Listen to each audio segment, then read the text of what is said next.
Baik, Assalamualaikum warahmatullahi wabarakatuh. Perkenalkan, nama saya Rahmadana. Hari ini saya berkesempatan menjadi moderator pada presentasi kelompok 8, yaitu pada MK Mata Kuliah Hukum Internasional. Nah, kelompok kami membawa pembahasan tentang WIPO. WIPO ini apa sih? Nah, WIPO ini adalah singkatan dari World Intellectual Property Organization.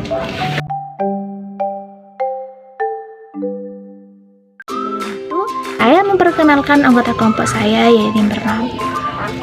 yaitu terdapat Nurul Rahmati, kemudian juga terdapat Wulan Natasha, dan juga saya sendiri sebagai moderator Rahmadana, dan juga terdapat Andri Pradana.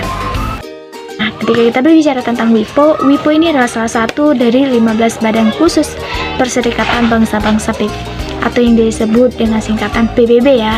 Nah, kemudian WIPO ini diciptakan untuk mempromosikan dan melindungi kekayaan intelektual di seluruh dunia pastinya, dan bekerja sama dengan negara-negara serta organisasi internasional. Nah, kemudian WIPO mulai beroperasi pada tanggal 26 April tahun 1970. Wow, main lama ya. Nah, ketika konvensi mulai berlaku, Direktur Jenderal yang saat ini adalah Darren Tang. Beliau berasal dari Singapura dan beliau mantan kepala kantor kekayaan intelektual Singapura yang memulai masa jabatannya pada tanggal 1 Oktober tahun 2020. Nah, saat ini ya, WIPO itu beranggota sekitar 184 negara serta menyelenggarakan 23 akad internasional dengan kantor pusatnya di Jenewa, Swiss, Vatikan, dan hampir semua negara anggota PBB adalah anggota WIPO.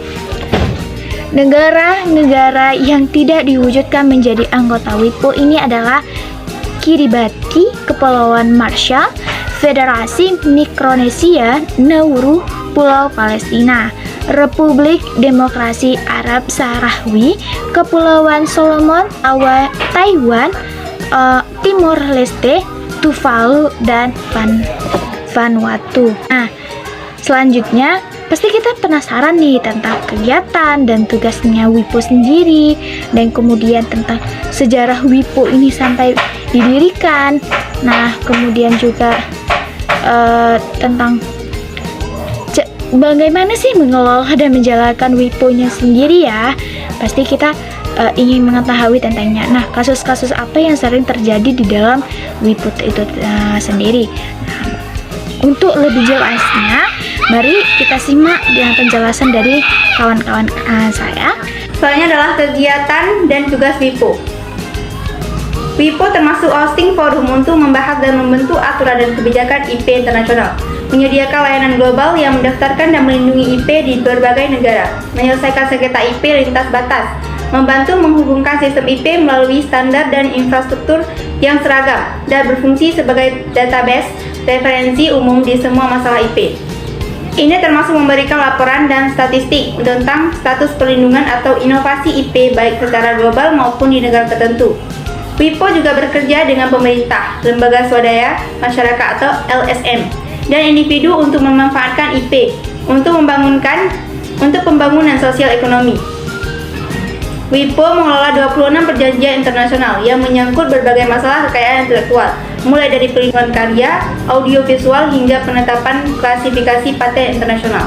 Yang ketiga adalah sejarah WIPO. 1883 Konvensi Paris. Konvensi Paris untuk Perlindungan Properti Industri. Konvensi Paris untuk Perlindungan Properti Industri dibentuk pada tahun 1883 dan merupakan salah satu perjanjian kekayaan intelektual pertama.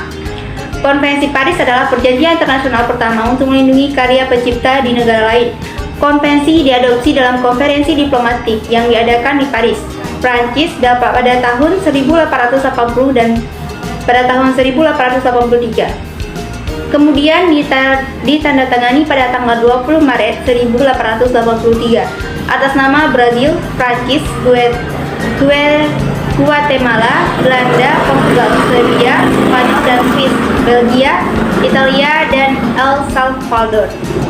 Dalam konvensi ini, sebuah serikat untuk perlindungan seperti industri dibentuk. Serikat ini menaungi berbagai properti industri termasuk paten, merek dagang, model utilitas, desain industri, nama dagang, merek layanan, indikasi geografis, serta persaingan tidak sehat. Baik, selanjutnya saya lanjutkan pada tahun 1886, Konvensi Berne, Konvensi untuk Perlindungan Karya Sastra dan Seni. Konvensi Berne dibuat pada tahun 1886. Konvensi Berne diselenggarakan untuk membahas permasalahan yang berkaitan dengan hak cipta, perlindungan karya dan hak pencipta dan pemegang hak. Konvensi ini mengikuti 3 prinsip dasar bahwa karya yang berasal dari salah satu negara pihak pada persetujuan harus memberikan perlindungan yang sama di masing-masing negara pihak pada persetujuan lainnya atau prinsip perlakuan nasional, bahwa ada perlindungan otomatis dan tidak ada proses formal yang diperlukan, dan bahwa perlindungan di bawah konvensi bersifat independen. Nah, selanjutnya pada tahun 1891, yaitu Perjanjian Madrid, terdiri dari 9 dari 14 negara pada Konvensi Paris untuk perlindungan properti industri menciptakan pengaturan khusus untuk perlindungan properti industri. Pertama, dengan diadopsinya Perjanjian Madrid, sistem internasional utama untuk memfasilitasi pendaftaran merek dagang di berbagai yurisdiksi di seluruh dunia lahir dan dikenal dengan nama Sistem Madrid. Sistem ini merupakan cikal bakal lahirnya WIPO. Nah, kemudian pada tahun 1893, yaitu BRIPI, 2 sekretariat yang pada awalnya mengelola Konvensi Paris dan Konvensi Berne menggabungkan diri dari dan melahirkan BRIPI, yaitu United International Bureau for the Protection of Intellectual Property.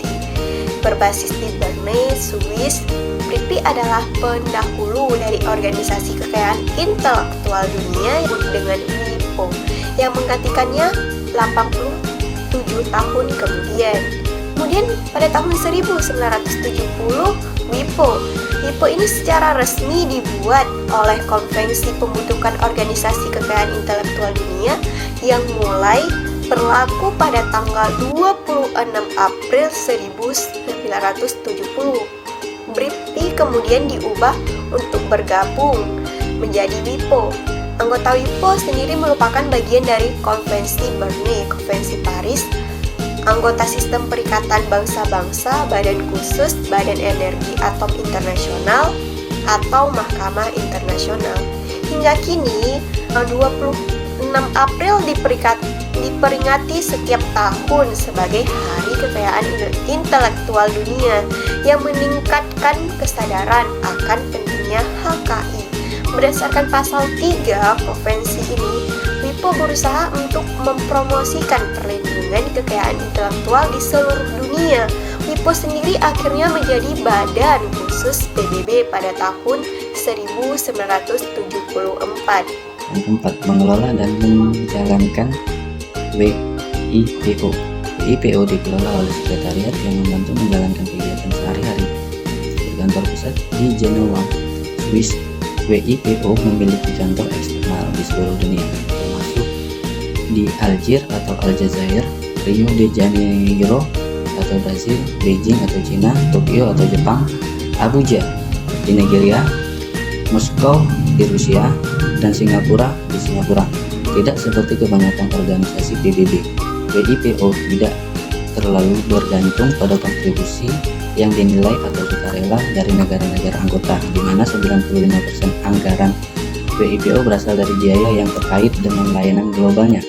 WIPO saat ini memiliki 193 negara anggota, termasuk 190 negara anggota PBB dan Kepulauan Cook, Vatikan, dan Niue.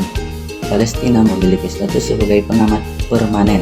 Di antara negara-negara yang diakui oleh PBB, negara yang tidak menjadi anggota adalah negara Federasi Mikronesia, Pulau, dan Sudan Selatan. Yang kelima, kasus WIPO dan penyelesaian sengketa nama domain antara Hermes International dan Yuan Wei Huang. Penyelesaian sengketa tentang nama domain antara perusahaan multinasional dari Prancis yaitu Hermes International dengan seorang warga Tiongkok yaitu Yuan Wei Huang. dilakukan melalui sebuah organisasi internasional, yaitu World Intellectual Property Organization, merupakan penelitian dari skripsi kali ini. Penulis akan menjawab pertanyaan penelitian, bagaimana proses penyelesaian persoalan hak intelektual milik Hermes International melalui WIPO atau studi kasus Hermes International versus Yuan Wai Huang dalam kasus pemalsuan nama domain beserta produk Hermes yang dijual tahun 2011. Hermes yang merasa dilanggar hak intelektualnya dengan tindak pemalsuan terkait nama domain dan produk-produk yang dijual di dalam nama domain itu mencari bukti untuk memperkuat tuduhannya dan melaporkan pada World Intellectual Property Organization atau WIPO. WIPO yang ditunjuk sebagai pihak ketiga yang netral lantas melakukan pengecekan terkait dengan bukti-bukti yang diberikan oleh Hermes International.